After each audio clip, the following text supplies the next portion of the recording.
अस्सलाम वालेकुम, welcome again in a course professional practice. तो स्टूडेंट, हम लोग रिवीजन कर रहे थे। लास्ट लेक्चर भी जो आप लोगों को डिलीवर किया है उसमें भी हमने रिवाइज़ किया है अपने बहुत सारे पॉइंट्स को। आज हम लेक्चर 2 करते हैं रिवीजन का ही, ताकि आप लोगों के लिए एक रिवीजन हो जाए और पेपर्स जो आ रहे हैं, असाइनमेंट्स जो हैं उसके लिए बेहतर हो जाए। अच्छा, असाइनमेंट्स की अगर हम बात करें और पेपर, तो उसमें जो इशू आप लोग के साथ आ रहा है और कुछ स्टूडेंट बार बार पूछते हैं, तो उस केस सिनेरियो क्या है। जब भी देखिए केस सिनेरियो अगर आपको कोई पेपर में गिवन दिया गया है, तो आपने सबसे पहले उसको 1 से 2 बार पढ़ना है, 2 से 3 बार लाजमी पढ़ना है। यानी कि एक दफ़ा तो आप पढ़ेंगे, 2 से 3 बार उसको पढ़िएगा केस सिनेरियो को, और उसमें समझने की कोशिश करें कि यार इसमें हो क्या सकता है। अच्छा, आंसर से पहले कुछ केस के अंदर हमारे पास जैसा कि क्वेश्चंस लिखे हुए होते हैं कि यार इस चीज़ को फाइंड करो, इस चीज़ को फाइंड करो, ठीक है, ये क्वेश्चन है, ये क्वेश्चन है, इसका क्या आंसर होगा। तो आप पहले क्या करें, केस जब भी कोई सिनेरियो लिखा हुआ है उसको पढ़िए, फिर सेकंड टाइम भी उसको पढ़िए और उसको समझने की कोशिश करें कि बेसिकली है क्या। कुछ मेन क्वेश्चंस होते हैं, उनको अपनी तरफ से आप लोग आंसर को फाइंड आउट कर लें जब आप पढ़ रहे हैं उसमें।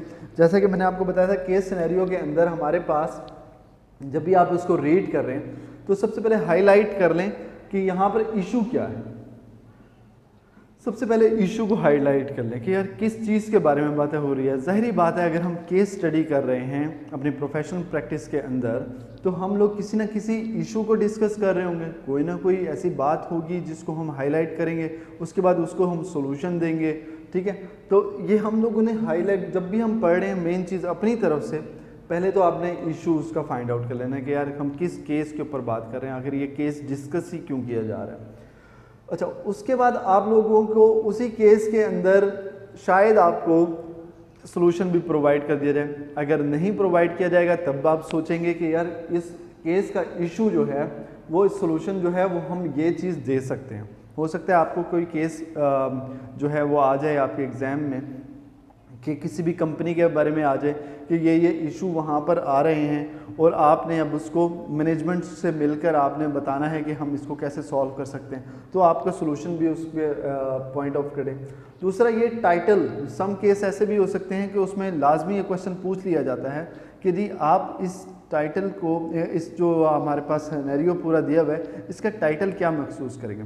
जैसे कि फ़र्ज़ कीजिए अगर हम बात कर रहे हों ई लर्निंग के ऊपर, जो आजकल नाउ डेज जो है हमारे पास, हम ई लर्निंग की तरफ जा रहे हैं। सारा इलेक्ट्रॉनिक्स के ऊपर हम लोग स्टडी कर रहे हैं, पढ़ रहे हैं। इवन कि कुछ भी जो हमारी गेमिंग्स हो रही हैं, सब कुछ हम लोग कंप्यूटर पे कर रहे हैं, ई लर्निंग पे कर रहे हैं। तो ई लर्निंग में यही है कि हम किस तरीके से देख रहे हैं। हो सकता है कि डिस्कस किया गया हो ई लर्निंग के ऊपर, तो आप लोगों को कह दिया जाए कि भाई इसका टॉपिक को डिज़ाइन करें, इसका टॉपिक आप लोग लिखें। तो टॉपिक जो लिखेंगे तो वो आप ज़ाहिर है ई लर्निंग नाउअडेज करेंगे, e learning issues facing in Pakistan, इस तरीके से कुछ भी करेंगे। क्यों करेंगे? क्योंकि वहाँ पर सिनेरियो में हो सकता है मौजूद हो कि जी ई लर्निंग के कुछ इश्यूज़ हैं जो अनडेवलपिंग कंट्रीज़ हैं, जो डेवलपिंग कंट्रीज़ नहीं हैं, उसके अंदर वहाँ पर इश्यूज़ हैं। तो आप लोग वो सिनेरियो को टाइटल देना एक मेन सिनेरियो का पार्ट होता है, वो भी पूछा जाता है, ठीक है। इस तरीके से हम लोग केस सिनेरियो को सॉल्व कर सकते हैं। अगर हम बात करें दोबारा अपनी रिवीजन की, तो प्रोफेशनल प्रैक्टिस के अंदर सबसे पहले हमने प्रोफेशनलिज्म पढ़ा। प्रोफेशनलिज्म को हम बाखूबी जानते हैं कि ऐसा ऑक्यूपेशन जो इससे हमें अर्निंग हो रही हो, हम काम कर रहे हों और हम उस फील्ड के अंदर कुछ स्पेसिफिक नॉलेज रखते हों, अच्छा खासा नॉलेज रखते हों और उसमें हम एक्सपर्ट हों उस काम को करने में। उसके अब करेक्टरिस्टिक्स हैं। करेक्टरिस्टिक्स में यही है कि जब भी हम कोई भी प्रोफेशनल चूज़ करते हैं, ठीक है, तो वो प्रोफेशनल, वो किस तरीके का प्रोफेशन होना चाहिए। हम लोग ज़ाहिरी बात है एक ऐसा प्रोफेशन चूज़ करते हैं जिसकी कुछ वैल्यू हो, जिसकी जनाबिला वर्थ हो, मतलब कि आप लोग कह सकते हैं कि या वो सोसाइटी के लिए भी अच्छा प्रोफेशन हो, ठीक है।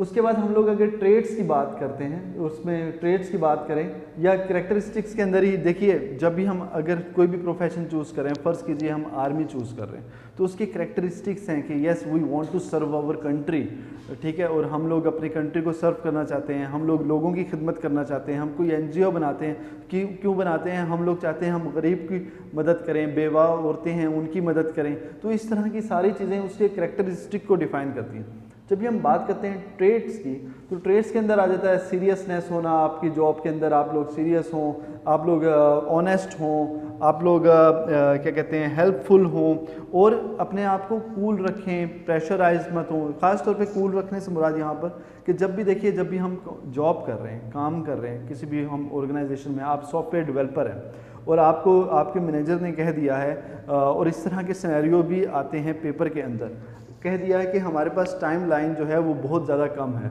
और आपको जल्दी से जल्दी इसके ऊपर काम करना होगा, इस प्रोजेक्ट के ऊपर काम करना होगा, हो सकता है आपको एक्स्ट्रा टाइम भी देना पड़े। तो आप लोग वो जो प्रेशर आता है उसमें भी आप अपने आप को कूल डाउन रखें, काम से काम रखें, ठीक है, और इसमें बेहतर से बेहतर काम करने की कोशिश करें। दूसरा, इसमें हमारे पास ट्रेड्स ये होने चाहिए कि जो भी हमारे अगर इश्यूज़ हैं, सोशल इश्यूज़ हैं, हमारे फैमिली के इश्यूज़ हैं, हम लोग उसको बीच में इन्वॉल्व ना करें। अगर कोई इशू हमारे घर में हो गया है खुदा न खास्ता, तो हम लोग उसको अपनी वर्किंग एनवायरनमेंट के अंदर भी ना डिस्टर्ब करें, ना लेके आएँ।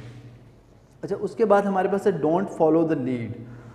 अब एक ऑर्गेनाइजेशन के अंदर आप काम कर रहे हैं, ठीक है, ये सारी चीज़ें मैं इसलिए आपको बता रहा हूँ क्योंकि पेपर के अंदर हमारे पास जो पास्ट पेपर होते हैं और ये पूछे जाते हैं सिनेरियो, ये पूरे के पूरे इस तरीके के सिनेरियो दिए जाते हैं, तो आप लोग यही लिखेंगे कि हमारे ट्रेड्स ऑफ प्रोफेशंस के अंदर ये है। तो अब जैसे एक कंपनी के अंदर आप काम कर रहे हैं और वहाँ पर हमारे पास कोई भी सॉफ्टवेयर है, पायरेटेड सॉफ्टवेयर को यूज़ किया जा रहा है, ठीक है, आप लोग सब जानते हैं पायरेटेड सॉफ्टवेयर क्या होते हैं। पायरेटेड सॉफ्टवेयर को यूज़ किया जा रहा है और या भी कोई इस तरह का अनएथिकल काम किया जा रहा है जो काम सही ना हो, और आप लोग क्या करेंगे उसमें, उस सिनेरियो में यही है कि आप लोग जानते हैं कि हमने फॉलो नहीं करना उस चीज़ को जो अनएथिकल हो, जो ऑर्गेनाइजेशंस के, जो सिस्टम के, जो हमारे कोड्स ऑफ एथिक्स हैं उनके ख़िलाफ़ हो। तो ये सारी चीज़ें हम लोगों को इसमें देखना है। अब बात की है कोड्स ऑफ एथिक्स के ख़िलाफ़ हो, तो दो बॉडीज़ जो हैं ऑर्गेनाइजेशनल बॉडीज़ वो रन कर रही हैं हमारे, एक तो IEEE होती है और एक ACM है, वो हमें अपने कोड ऑफ एथिक्स दे रही है। वो कोड ऑफ एथिक्स कौन से होते हैं कि जी, अगर आप वर्किंग एनवायरनमेंट में एक मैनेजर की हैसियत से हैं तब आपकी क्या एक्टिविटीज़ होनी चाहिए, तब आपको क्या काम करना चाहिए, और अगर आप ऑनर की हैसियत से हैं, मैनेजर की हैसियत से हैं, तब क्या करना चाहिए। लेकिन उससे पहले हम लोगों ने डिस्कस किया था एथिक्स बेसिकली क्या होते हैं, कि वो drive from the Greek words एकी, ठीक है, ECH,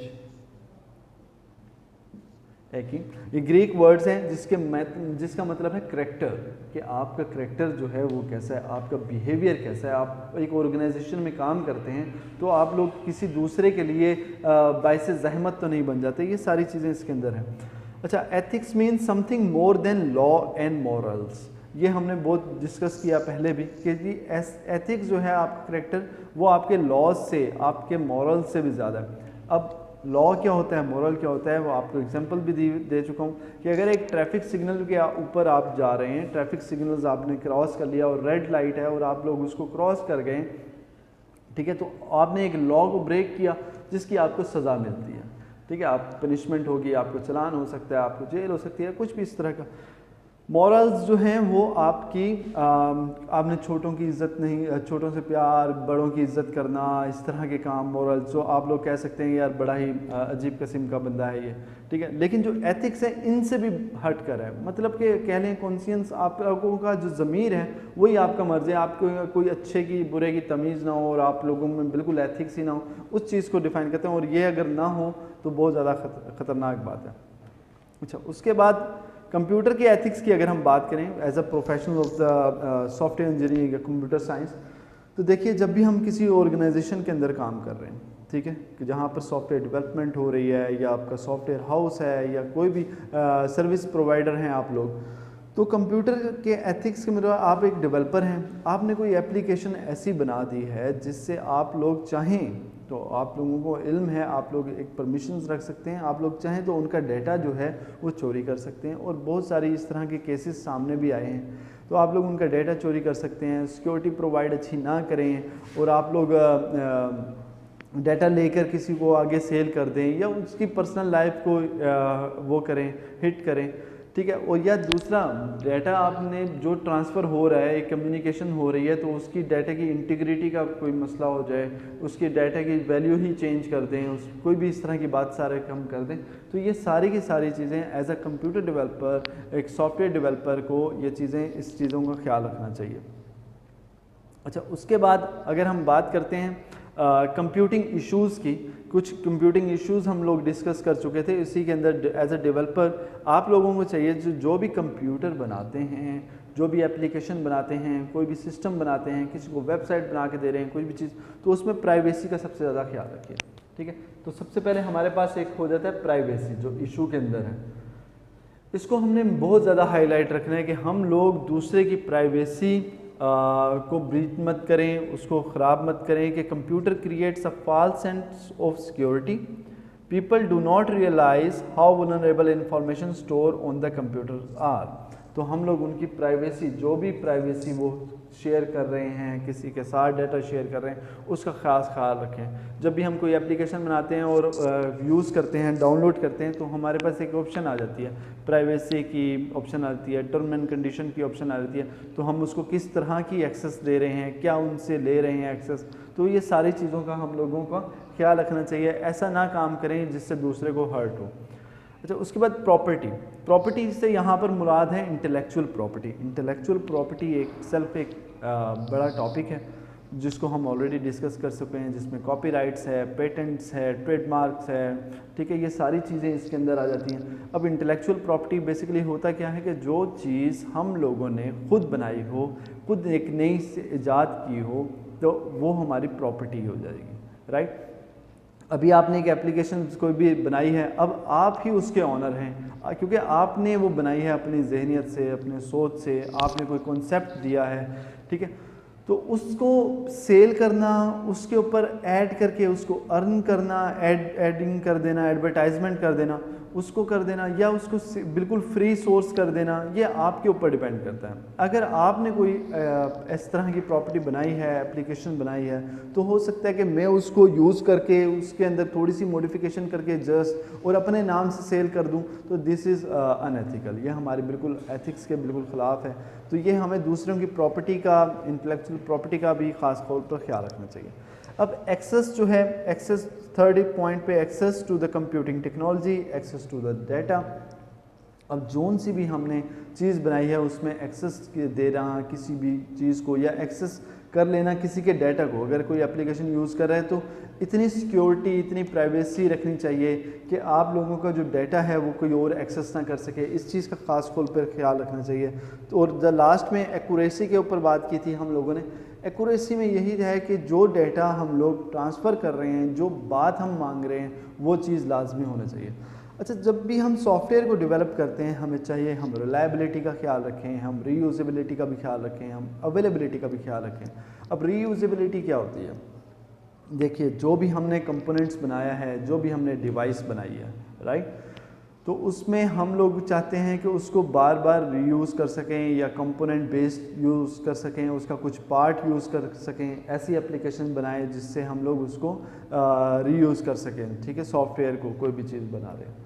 और उसके बाद रिलायबिलिटी है। रिलायबिलिटी के अंदर हम लोग क्या कर सकते हैं कि एक चीज़ का रिलायबल होना, सॉफ्टवेयर का या जो भी आपने चीज़ डेवलप की है उसका रिलायबल होना, मतलब कि अगर कंडीशंस ख़राब भी हो गई हैं नेचर पॉइंट ऑफ व्यू से, एनवायरनमेंट पॉइंट ऑफ व्यू से, या कोई भी ऐसे सिनेरियो बन गए हैं, तो वो चीज़ जो आपकी रिलायबल रहे, चीज़ ज़्यादा ख़राब ना हो, फेलियर ऑफ द चांसेस जो हैं वो कम से कम हो। उसके बाद अवेलेबिलिटी है। अवेलेबिलिटी के अंदर देखिए, अवेलेबिलिटी से मुराद यहाँ पर है कि जब भी आपने कोई भी रिक्वेस्ट की है, अगर मैं फ़र्ज़ कीजिए